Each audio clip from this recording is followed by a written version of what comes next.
Hello student, मैं दीपिका सरफराज। उम्मीद करती हूँ आप लोग सब घर में सेफ़ होंगे, हेल्दी होंगे। चलिए स्टार्ट करते हैं हमारा टॉपिक, कंज्यूमर प्रोटेक्शन एक्ट।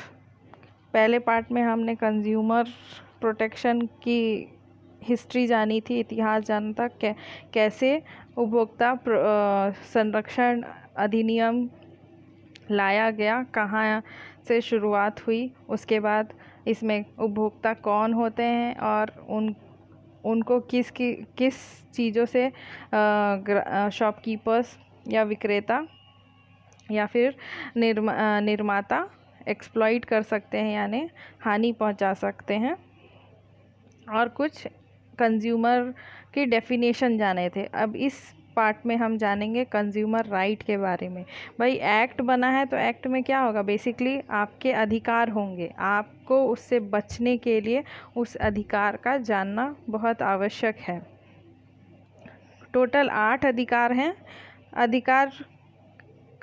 अधिकार हमको ऐसे भी मिले हैं, लेकिन पर्टिकुलरली कुछ अधिकार संविधान में या उस एक्ट में मेंशन है जो आपको जानना ज़रूरी है। तो चलिए स्टार्ट करते हैं। पहला है सेफ्टी, या फिर आप इसको कह सकते हैं सुरक्षा का अधिकार। इसमें है उपभोक्ता समस्त ऐसी वस्तुओं के विपणन या विक्रय के लिए सुरक्षा प्राप्त करने का अधिकारी है जो कि उसके स्वास्थ्य एवं जीवन के लिए खतरनाक अथवा हानिकारक हो सकता है। भाई सेफ्टी हमको क्यों चाहिए? वही हम जब सामान ले रहे हैं, कोई भी वस्तु खरीद रहे हैं, पैसे दे रहे हैं उसके लिए, सबसे पहले बात पैसे दे रहे हैं तो उससे हमको हानि नहीं होनी चाहिए, हमारे हेल्थ के लिए वो नुकसानदेह नहीं होना चाहिए। फॉर एग्ज़ाम्पल खाना आप खा रहे हैं, ले रहे हैं, अनाज ले रहे हैं, उसमें कंकड़ रहेगा तो आप चबाने में आपको दिक्कत होगी, इससे आपको हेल्थ इशू होगा। तो एक तरह से क्या है, उसमें मिलावट हो रहा है, नकली सामान कई बार हमको मिल जाता है, हम उसके लिए पैसा वो असली का ही, मतलब जो असली जितने का आता है कॉस्टली देते हैं, फिर भी हमको नकली मिल जाता है और उससे हमको नुकसान पहुंचता है। इसलिए सेफ्टी, हमारे पास सुरक्षा का अधिकार है। हानिकारक रसायन आदि से भी सुरक्षित, क्योंकि आजकल इतने सारे प्रोडक्ट हैं उसमें केमिकल यूज़ किया जाता है। केमिकल हमारे हेल्थ के लिए नुकसानदेह है। भाई हर प्रोड्यूसर चाहता है हम जल्दी से जल्दी मार्केट में क्या हो, स्टैंड हो या प्रॉफिट अर्न करें, इसीलिए वो अपने प्रोडक्ट को इतना इफ़ेक्टिव बनाने के लिए कई अनेक तरीके के केमिकल यूज़ कर डालते हैं, जिससे उनका प्रोडक्ट सेल तो हो जाता है लेकिन वो हमारे लिए हानिकारक हो जाता है। इसलिए सुरक्षा का अधिकार।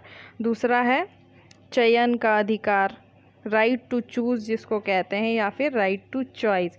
इसमें होता है उपभोक्ता विभिन्न वस्तु एवं सेवाओं को अपनी इच्छाओं या आवश्यकताओं के अनुसार चुन सकता है, चयन कर सकता है। भाई कोई भी वस्तु या सेवा को क्रय करने के लिए आप उनको बाध्य नहीं कर सकते, कोई भी विक्रेता निर्माता आपको फोर्स नहीं कर सकता अपने सामान को खरीदने के लिए। अगर आपकी इच्छा है तो ही आप वो सामान खरीदेंगे, अदरवाइज़ नहीं खरीदेंगे।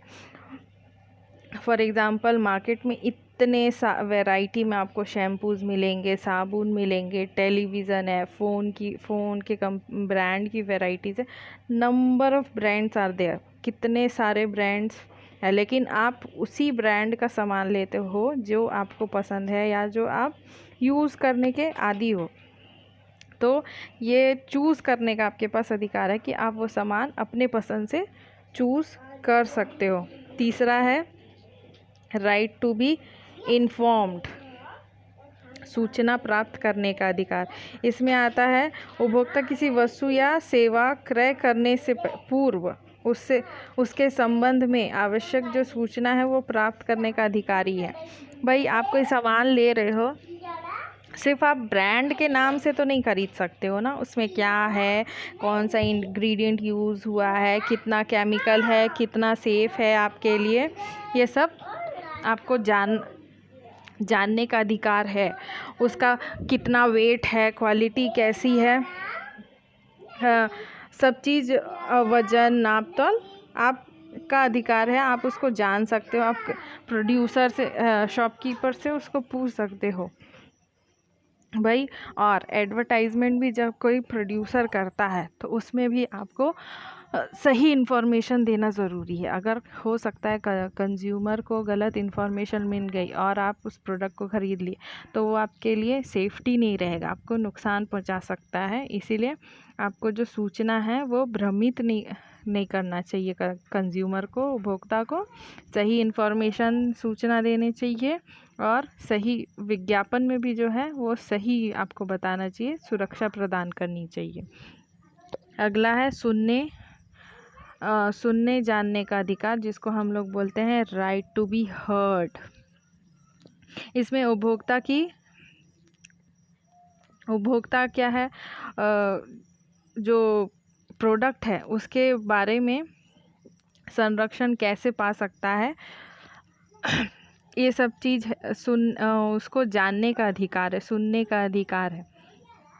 जो भी संरक्षण से संबंधित विचार है उसको वो सुन सकता है। या जो भी उपभोक्ता हैं वो विश्वास दिलाता है कि सरकारी जो नीतियां हैं वो उनके लिए ही निर्धारित है और उनके संरक्षण से संबंधित है, उनके हितों के लिए और विचारों का पूर्ण ध्यान रखा जाता है उससे।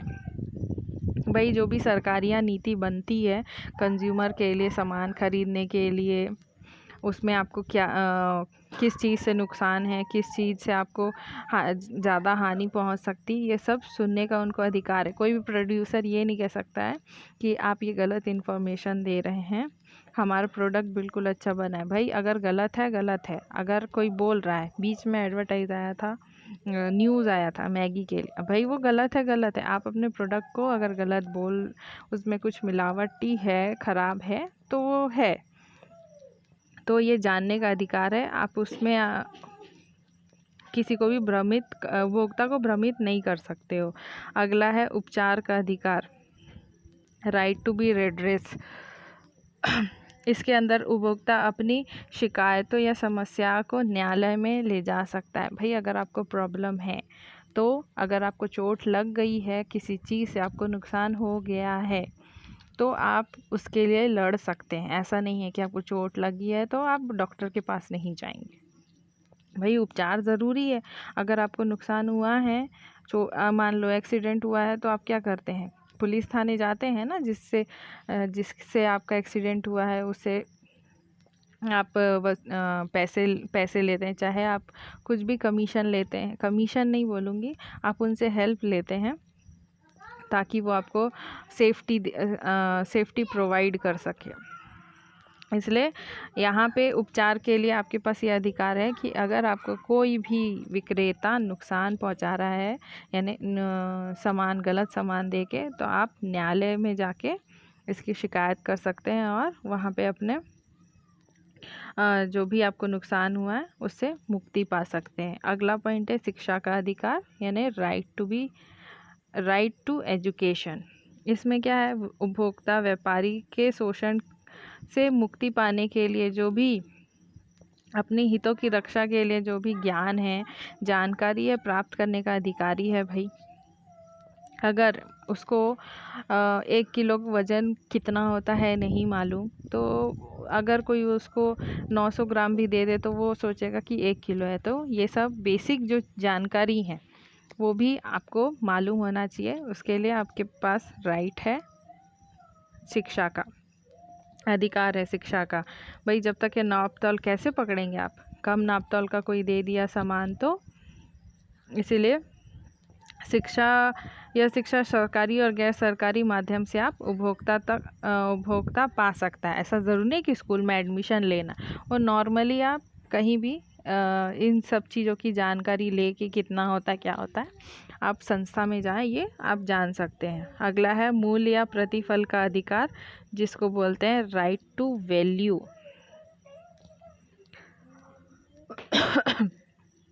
राइट टू वैल्यू, इसमें आता है उपभोक्ता के पास यह अधिकार है कि उसके जो जिस वस्तु के लिए वो मूल्य चुका रहा है, जो मूल्य चुका रहा है वही चुकाई गई वस्तु की कीमत पर ही वो मूल्य वो अपने द्वारा चुकाई गई वस्तु की कीमत पर पूरा मूल्य तथा वस्तु की विक्रय के दौरान या विज्ञापन में किए गए वादों एवं आशाओं को प्राप्त कर सकते। भाई अगर आप किसी कस्टमर को सामान बेच रहे हो, 1 किलो शक्कर बेच रहे हो, तो आपको 1 किलो का ही पैसा लेना है, उतना ही वो आपको उतना ही मूल्य चुकाएगा जितना कि आपने उसको सामान दिया है। 1 किलो बोल रहा है, आप उसको 1 किलो देंगे और 1 किलो का ही रेट लेंगे, उससे ज़्यादा का नहीं ले सकते हैं। अगला पॉइंट है स्वास्थ्य एवं स्वास्थ्य वातावरण का अधिकार यानी राइट टू हेल्दी इन्वायरमेंट। विभिन्न प्रकार के प्रदूषण, वायु प्रदूषण, ध्वनि प्रदूषण, जल प्रदूषण आदि एवं उनके दोषपूर्ण की रोकथाम संबंधी अधिकार है आपके पास। भाई अगर आपको किसी भी प्रोडक्ट से किसी भी प्रकार से नुकसान हो रहा है, क्योंकि कुछ ऐसे प्रोडक्ट होते हैं जो पूरे इन्वायरमेंट को, हमारे वातावरण को भी नुकसान पहुंचाते हैं, जो कि हमारे लिए क्या आगे की जनरेशन के लिए भी हानिकारक है। तो इसलिए भौतिक स्वच्छ वातावरण भी प्राप्त करना चाहिए। इसलिए बोलते हैं कई प्रोडक्ट ऐसे हैं कि जानते होंगे आप, खासकर सब्जियां, आजकल सब्जियां 2 दिन में बड़ी हो जाती, क्यों? उसको इंजेक्ट किए, उसमें इंजेक्शन लगाए, वो 2 दिन में बड़ी हो जाएगी। उसमें पेस्टिसाइड डाल दिए तो भाजियाँ बड़ी हो जाती और बेचने लायक हो जाती है। कई प्रोडक्ट ऐसे हैं जिसमें आप नकली सामान यूज़ करके प्रोड्यूस करते हो और बेच देते हो। इससे आपको भी नुकसान है और आपके एनवायरनमेंट को भी नुकसान है। इसलिए आपको स्वस्थ वातावरण का भी अधिकार है कि आप विक्रेता को बोलें कि आप जो सामान दे रहे हैं वो आपके लिए भी, इन्वायरमेंट के लिए भी सेफ़ हो, आपके लिए भी सेफ़ हो। तो आज के लिए इतना ही। Thank you. Be healthy, be safe.